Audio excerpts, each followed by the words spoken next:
Umqeqeshi weMamelodi Sundowns Mngqithi usaqinisekisile ukuthi bayazama ukuvimba amakhadi aphuzu omgadli uLucas Ribeiro. URibeiro ubuyile ekugwetshweni isigwebo somdlalo wodwa bedlala nePolokwane City emdlalweni weBetway Premiership iSundowns ihlulwa ngo-1-0 ngempelasonto edlule, kodwa wasifaka enkingeni phakathi nesonto ngesikhathi ama-Brazilians eshaya iCape Town City ngo-3-0 eLoftus.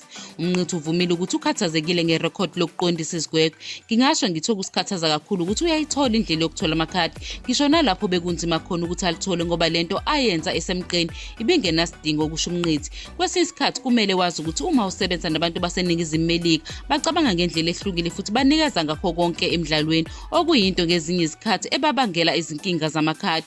Umqeqeshi weSundowns uveza ukuthi ube nezingxoxo noRibeiro mayelana namakhadi aphuzu amahlanu emidlalweni engu-10 kuze kube manje. Yebo, sikhathazekile futhi sike saba nengxoxo ebanzi naye ngoba ngifuna ukuthi aqonde futhi ngicabanga ukuthi uthuthukile kwezinye izikhathi ngoba phambilini wayephatheka kabi, kodwa ngicabanga ukuthi usekhulile. Uthuthuke ngempela ngoba bekungaba lula ukuthi unompempe bamkhiphe njalo, kuchaza umqeqeshi. Ngibona inqubekela phambili enhle kodwa usemkhulu umsebenzi okufanele ngiwenze. Ngicabanga ukuthi namanye amalungu eqembu azama ngakho konke okusemandleni ukusiza abadlali abafana noLucas ngoba siyabazi ukuthi babaluleke kangakanani futhi kusiphatha kabi uma bengekho eqenjini ngenxa yamakhadi.